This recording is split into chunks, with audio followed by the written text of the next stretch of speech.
आप देख रहे हैं डीएनएम शो और मैं हूं देवकी नंदन मिश्र। डीएनएम शो में हम आपके लिए अपराध की दुनिया के साथ साथ हिस्टोरिकल कहानियां लेकर आपके सामने हाजिर होते हैं, जिसे आपने पहले इतना डिटेल में शायद नहीं सुना होगा।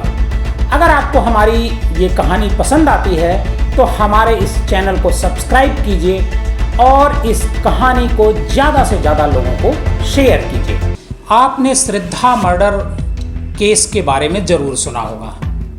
नवंबर 2022 में दिल्ली में आफ्ताब पूनावाला ने अपनी live in partner Shraddha Walker की पहले हत्या की। हत्या के बाद उसे 35 टुकड़ों में काटा और उसे फ्रिज में रखा। फ्रिज में रखने के बाद धीरे धीरे उसे एक एक करके ले जा करके जंगलों में फेंकता रहा।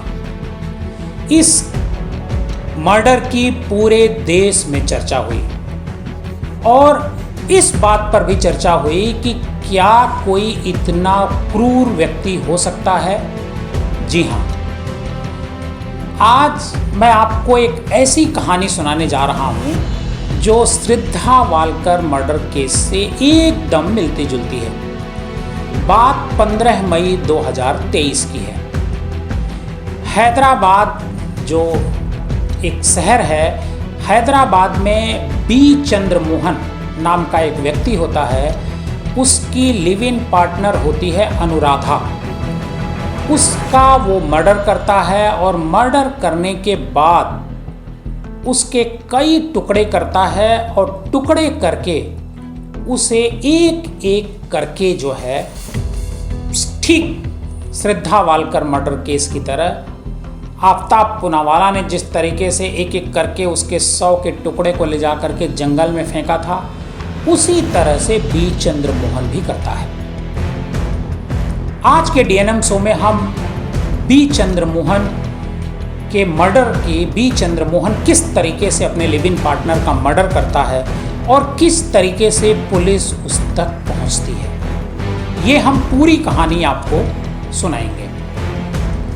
हैदराबाद के बारे में आप सबने ज़रूर सुना होगा। हैदराबाद में 48 साल का एक व्यक्ति होता है के बी चंद्रमोहन। के बी चंद्रमोहन जो है, एक महिला होती हैं अनुराधा रेड्डी।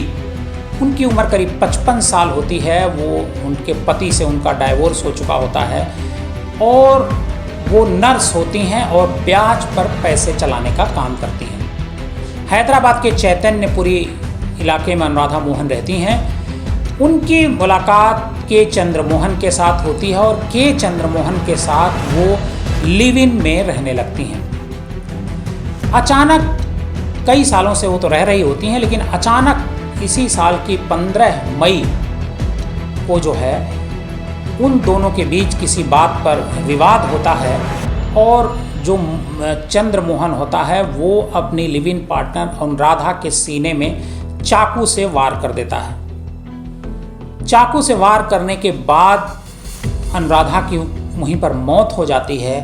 अब मोहन के सामने सबसे बड़ी समस्या ये थी कि किस तरीके से वो अनुराधा के शव को ठिकाने लगाए। काफ़ी देर वो सोच विचार करता है बैठ करके और उसके बाद वो गूगल पर सर्च करता है कि किन किन हथियारों से इसके शव को काटा जा सकता है। गूगल पर उसे एक टिप मिलती है और उसी टिप के आधार पर वो पत्थर काटने वाली मशीन लेकर आता है। उस पत्थर काटने वाली मशीन से चंद्रमोहन अनुराधा के शव को टुकड़े टुकड़े करता है। सबसे पहले जो फेंकने की बारी आती है तो वो ले जा कर के सर फेंकता है।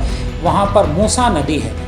मूसा नदी के पास वो आराम से घर से निकलता है और मूसा नदी के पास वो जो सर होता है अनुराधा का, उसे फेंक देता है। महिला का जो बाकी शरीर होता है, जो और हिस्से होते हैं जो कई टुकड़े में करके रखा होता है, धड़ अलग होता है, पैर अलग होता है, हाथ अलग होता है, वो सब वो पॉलीथीन में कवर करके एक सूटकेस में रख देता है और कुछ हिस्से जो हाथ होता है और उसका जो पैर का हिस्सा होता है वो उसे फ्रिज में रख देता है।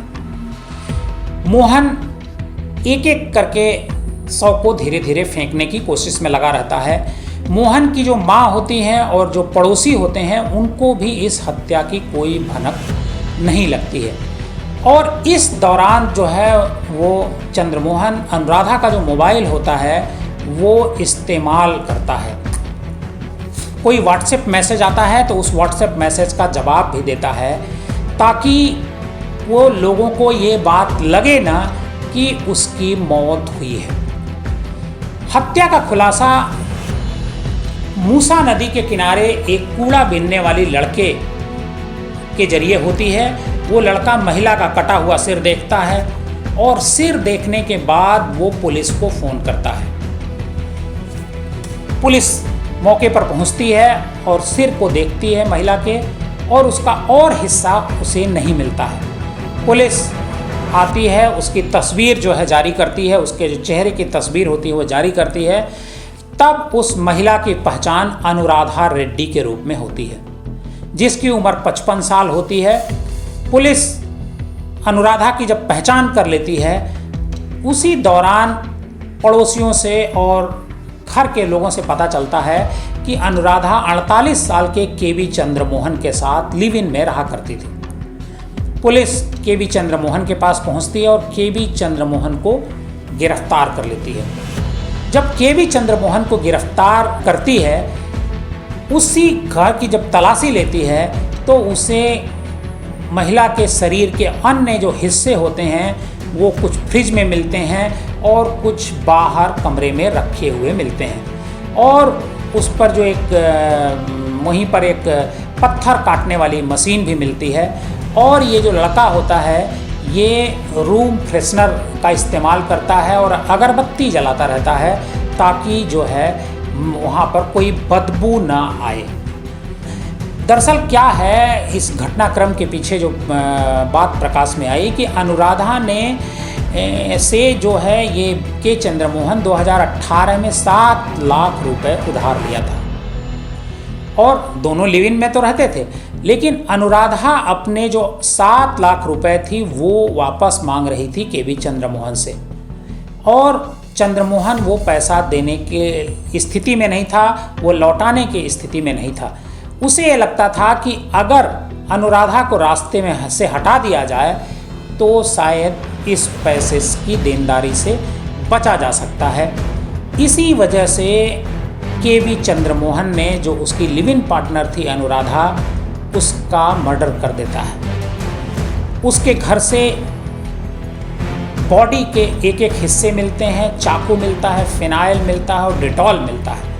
पुलिस ने जब उससे पूछताछ करती की जो केबी चंद्रमोहन होता है, तो उसने बताया, खुद स्वीकार किया कि उस महिला के सिर को उसने मूसी नदी के किनारे फेंक दिया है और शव के जो बाकी हिस्से हैं उसको ठिकाने लगाने की तैयारी कर रहा था। तभी पुलिस उस तक पहुंच गई। हमारी आज की ये कहानी आपको कैसी लगी, हमें कमेंट बॉक्स में जाकर ज़रूर बताइएगा।